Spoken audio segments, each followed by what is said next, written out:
Look outside. Painted skies, here comes the light. It's in your eyes. Grüß euch! Hallo Leute! Hello friends! Welcome back to our channel. I'm Sarah. And I'm Kevin. Hello. And we are an American family of 6 with 4 kids And a cat. who moved from America to Germany in February of 2021, and we're sharing all of our adventures and culture shocks with you. So today's video is...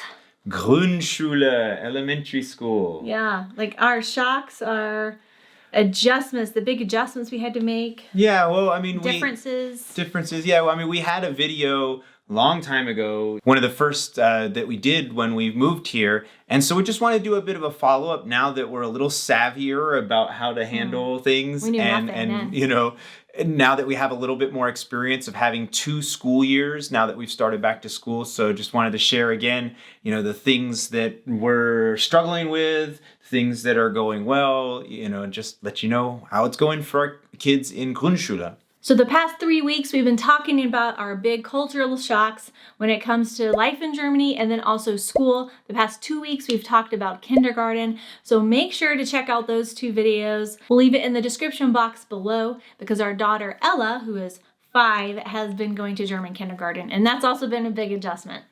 And spoiler alert, we're going to soon be talking about gymnasium for our 2 older boys that are in gymnasium. Yeah. So when we moved here in February, we were leaving a school that we loved. We had an elementary school, which Grundschule is German, elementary school is the American version. And we had a school that we loved. The kids had wonderful, warm, loving, kind teachers. We never actually had a single teacher we didn't like the whole time our kids were there. And our boys were thriving. They had lots of friends and they were making good grades and doing really well in school. And honestly, it was really hard to leave that school. And it was a big adjustment taking them from there to Germany. Yeah. And one of the things that did help a lot for our kids who are reasonably smart, there was a gifted program there at our school in America called Venture. And you had to place in, and it was pretty hard to get into it. But both Griffin and Gabriel were in that program. It brought them out of their normal classroom 1 day a week. And they got to do all sorts of things, learn how to play chess and do advanced math and do coding and different things. So they really enjoyed that. That gave them something to look forward every week. The monotony of going to school and doing your homework and stuff, they really enjoyed having that. It's kind of interesting, you know, here in Grundschule, you're all together, all levels of ability are together. And it's not until you get to that 5th grade when things split out and you go to Gymnasium or Realschule or Mittelschule. Gesamtschule or Hauptschule. Gesamtschule, yeah. Oh, is it Gesamt? Gesamtschule. Sorry. Or Hauptschule. Hauptschule. Depending where you are in Germany, there's different types of schools besides the Realschule and Gymnasium. So it's kind of interesting that even starting in 1st grade, you can get into that Venture gifted program, which Griffin got into that in 1st grade. And that sort of separates people within the same school in their ability levels. So it's just interesting how it's a little bit different between America and Germany. And they do have a lot of support for kids who are dyslexic or have ADD now, or English as a second language programs. So I do feel like in America, they're doing a good job in elementary schools of supporting kids with different learning styles. They support the advanced kids. They support the kids who need reading help. Yeah. Yeah. And there is German as a second language here, and our kids go, Griffin goes, I think, twice a week. 2 days a week for an hour. It's not especially intensive. My guess is if you're in a bigger place, a bigger place than here in our small town, that might have been more intensive. I mean, there's hardly any international people here in our tiny little village. So our school just doesn't need a strong German as a second language program. I think there's like 3 or 4 kids in the class. Yeah, right. So I can understand why they're not putting a lot of effort into that. But I imagine if you live in Munich and Hamburg and Frankfurt and Berlin and all the big cities of probably Germany, more support for that. I'm sure there's a lot better. Oh, hold on. Ella? Elsa. Or at least shut our door. Elsa is serenading us. So the very first thing, the primary thing that I quickly realized was really important is the Stundenplan, the schedule, the daily schedule. And already in all of Grundschule, you're doing different classes on different days. What subjects you're studying is split up. I mean, maybe they did that in our old school in America and we just never knew. I'm not sure. Maybe. I don't know. Maybe they had set times every day of the week for math and reading and whatever. I think but so. it never mattered to us. Yeah, we didn't need to know. But now it does matter to us, especially because they will get out at different times of the day on different days of the week. So we need to know when to expect them home. It's not always the same time every week. So there's, you have to pay attention to what's going on in that Stundenplan. And then another consequence of the Stundenplan and needing to know that is know what days they have Sport, or gym class, as we would say in America, because you have to send them with their Sportschuhe, with their Sporttasche, their sport bag, with their Sportschuhe, their sport shoes, and a change of clothes for gym class. I mean, they would always do gym class in their regular clothes. Yeah, their regular clothes. They never had to have different clothes. They didn't have but they did say that they would need to have gym shoes. They would need to have sneakers on the day that they had gym in America. But our kids always wore sneakers every day, so we never had to worry about that. Three boys, that's easy. Yeah. Makes it really easy. So we never had to worry about what day they had their gym class on. We've actually had to go back to the shoe store multiple times to get the appropriate sport shoe because they have to have light colored soles. Oh my gosh, it's been a headache. And so, you have to white soles. They have to have complete, they can be very light gray, I think. Okay. And do you have any other markings on them whatsoever? Yeah, so Sit out, kid. We had to go back, and I got one. They were mostly white, and there was just a tiny bit of black on one part of the toe. I know. When you brought those home, I saw the black, and I was like, they're not going to like Well, that. they were like 15 euros cheaper than the other options, so I was trying to save some money. Mr. Cheapy here. So then he took them to class. Nope, can't wear them. So they got sent back. Luckily, the shoe store let me return them. I even explained, it's like, hey, they were the sports shoes. They weren't accepted. She asked if they had worn them. I was like, yeah, for like 10 minutes. And she's like, okay, that's fine. And that conversation was not in English. No, that was in German. So yeah, not bad. He's doing good. I'm getting there. And so you gotta have the right sports shoe, and so I'm always, and I'm like I got the 3 boys, and I have to make sure when I send them out the door to make sure which days they have sport, and make sure they have their Sporttasche with them on those days. So it's not always easy. So you gotta be studying that Stundenplan. It's in the kitchen. Do.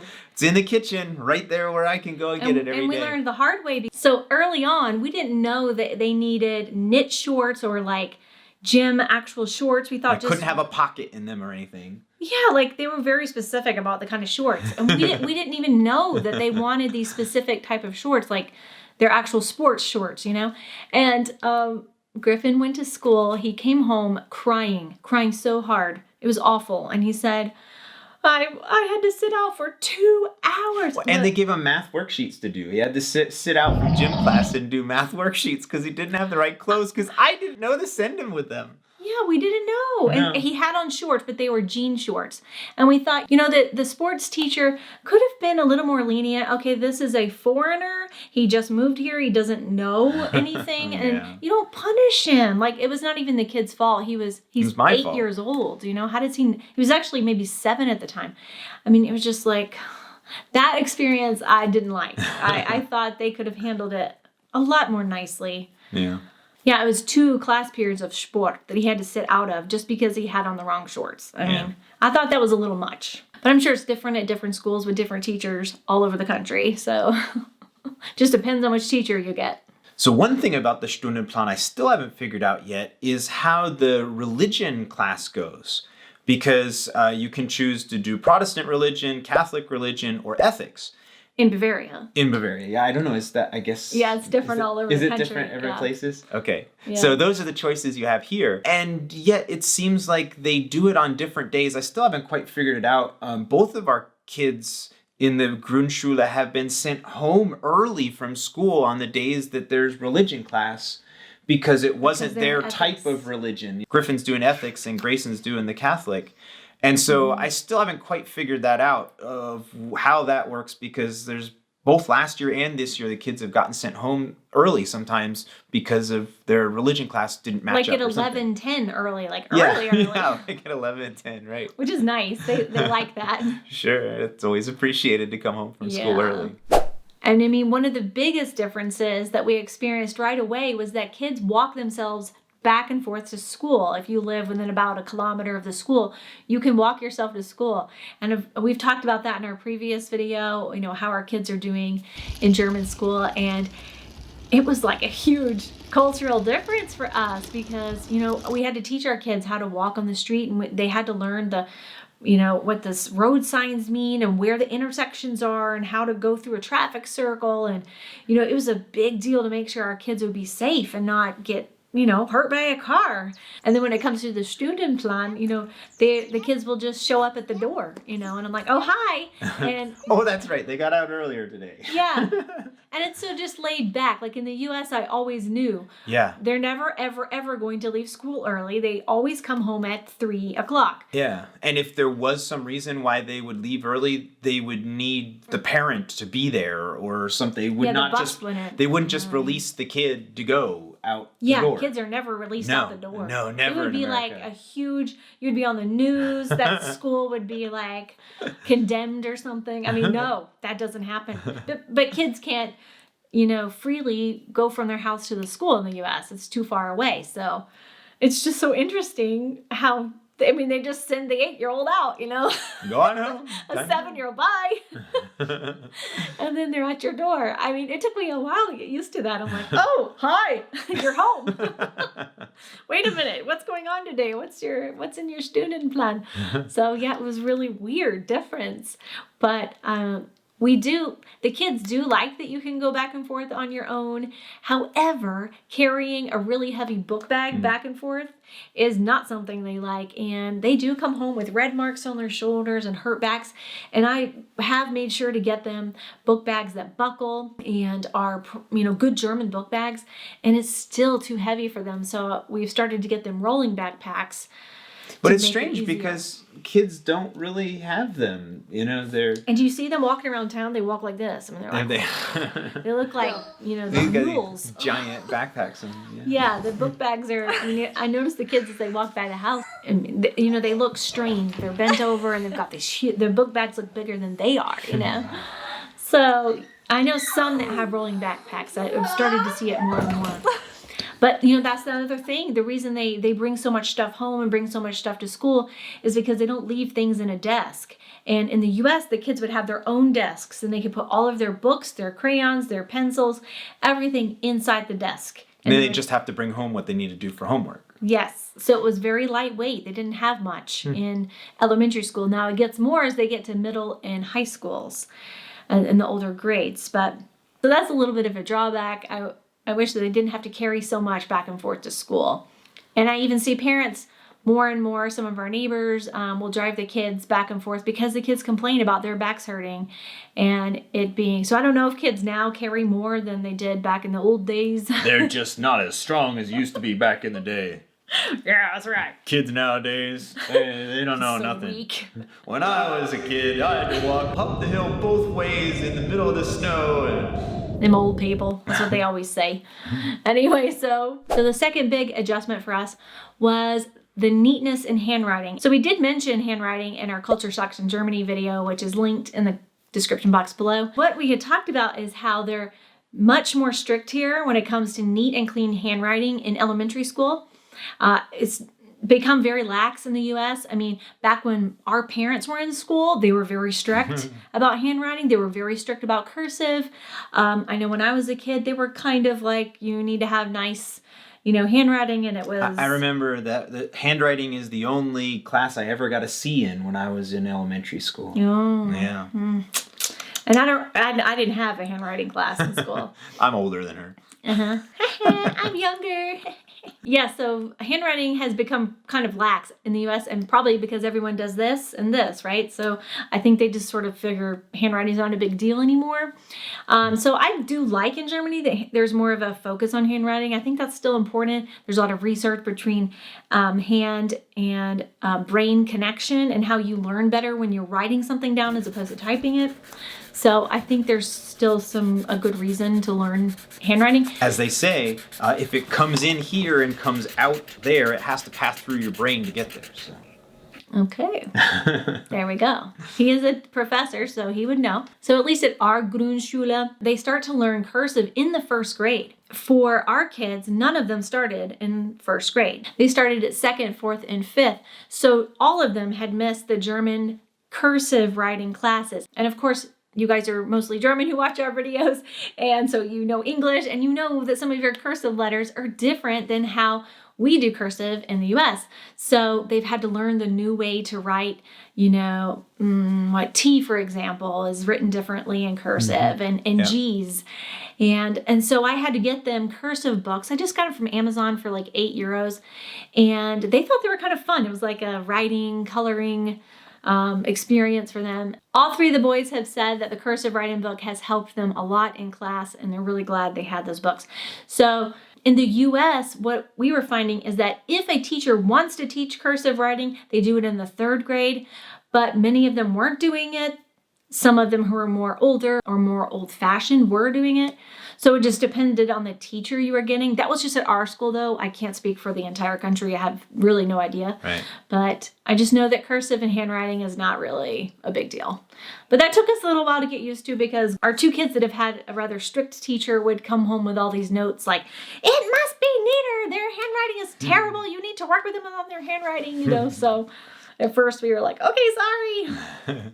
So then number 3 is helping them get their homework done, which you would think in third grade wouldn't be too hard. Right. But there's a lot of times when the types of problems that these kids do over and over again, and so they just sort of know what they're supposed to do, but the directions are really, really cryptic sometimes. I remember there was this one, and it said, the entire instructions were, the game has 9 pins. That was the whole instructions. And then there's 2 rows and just a bunch of numbers, and the beginning of the row is game and the other row is pin, and you don't know. So in the end, we finally figured out you're supposed to multiply the games by 9. Whatever number is in games, you're supposed to multiply by 9 to get the number of pins. But it was, just not clear. Like it seemed like something culturally that we had no clue about. And I don't know, maybe there's some German game that has pins in it, and like they know that game. Bowling. Well, bowling has 10 pins. Has 10. Well, I don't know. Maybe German bowling has 9. Maybe German bowling has 9. So, things like that, or then like complete the pattern. And it was like some boxes colored in, and there were many ways that you could repeat the pattern, and so there was not one unique way, or there's even just a big box, a grid of boxes, and it says fill in the grid, and I don't know how they're supposed to fill in the grid or with what. So it's just really interesting that there seem to be these standard problems that everyone knows. Right. So it's not just a matter of translating it from German to English. Right. You can translate it, and then the translation makes no sense. And so it's like, I can't help my son with his third grade homework. Yeah, there's many times when I've helped them too, and it's just like, there's no direct translation for what you're doing, and I'm like, I'm lost as to how to do this 8-year-old's homework. Oh. And then one of the other interesting things with their work is the really clever pedagogical use of color. Yes. It's very important that everyone has their set of their fine liners of all the different colors, or colored pencils, or even paints. And that's something we would normally think of as a preschool or a kindergarten thing of coloring. Yeah. But they use it pedagogically here. Like there was an assignment. Really like. Yeah, there was an assignment, and the kids like it too, to get to color. Of course. And it was a reading comprehension problem. And it had, it described, there's all these different fish, and they're pointing in different directions, and all the fish pointing to the left have yellow heads, and all of the fish pointing to the right their middle portions are whatever. And so you're supposed to read the passage and understand the passage, and the way you show your understanding is by coloring. And that just makes it a lot more fun. Yeah. It's, again, like we talked about in the kindergarten video, is the educational system understanding child development and understanding kids need play, kids need fun in order to learn. And I think that's a little part of that. So number 4, at least here in our town, they separate the classes by letters. So it's 3A and 3B and 3C, and it seems like that's an important thing. That they separate them that way, because they really talk. Oh, he's in 3A or he's in 3B, and that's the way you identify the different classes. In the same way that in kindergarten it's not letters, but it's names of animals. Mäusegruppe, Bärengruppe. Bärengruppe, Froschgruppe, Mausegruppe, and I mean even to the point like when Ella needed to be quarantined for COVID.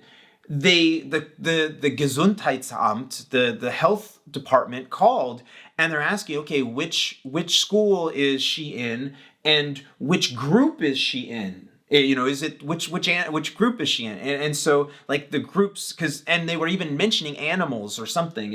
So that person knew that school was set up as animals. In the same way that everyone knows in the Grundschule that everything's set up with A, B, and C. So I don't know if that's like if there's some more reason for that, but it's like a standard and everybody knows. They'll ask you, what letter are you in? So that seems to be a standard thing. Good old German standardization, I guess. I don't know. Yeah, whereas in the U.S. you would be known by the teacher's last name. Right. Yeah. Exactly. So Mrs. Holland's class, Mrs. Banks' class, Mrs. Right. Coleman's class. It's not numbers. Right. Okay, number 5 is that we haven't seen that there is a lunchtime during the day, which we were really shocked by. And it took our kids a long time to understand when they were supposed to eat. And they would often come home from school hungry. As a mama, I was not happy that my kids were coming home from school hungry when I sent them to school with food. So it was really hard to figure out. It seems like they have like a 10 to 15 minute break in the morning, and then later in the morning they have another 10 to 15 minute break. And the kids, they didn't know enough German when we first got here to understand what was going on, so they just had to look around the room and see what everybody's doing. Oh, I think I'm supposed to get my food now and eat.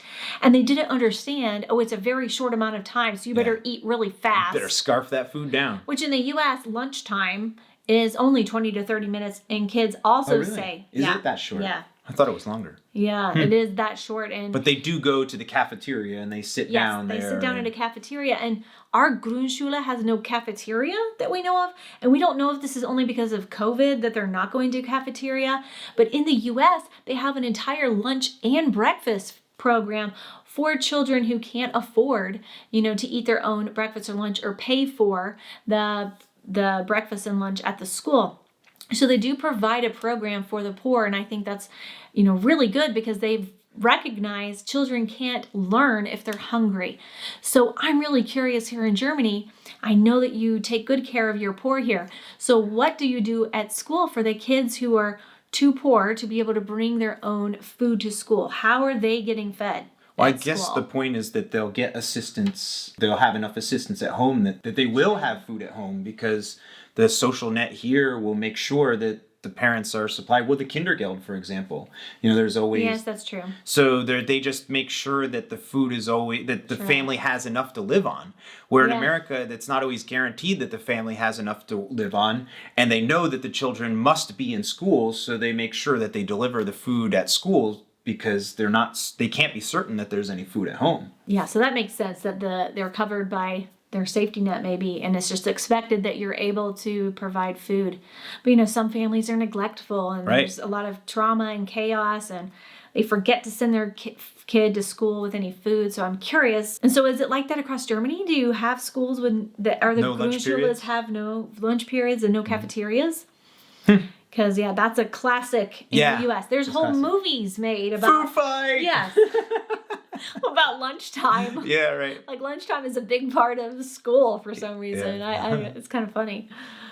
Then number 6 is the Krankmeldung, the way you have to tell the school, communicate to the school when your child is sick. It's again very very rules based. This is the way it has to be done, and the secretary at the school wants to make sure. And at least for the Grundschule and also the gymnasium as well, there's an online portal where you go in and you have to mark your kid as being sick. And you have to do it quickly. I mean, if school starts, that portal closes, and there's no way for you to tell that your kid is sick if the school day has started. So it's really interesting. Not only do you have to do that, at least in our Grundschule, you have to do the Krankmeldung before 8 o'clock, and then you also have to print out a sheet and sign it.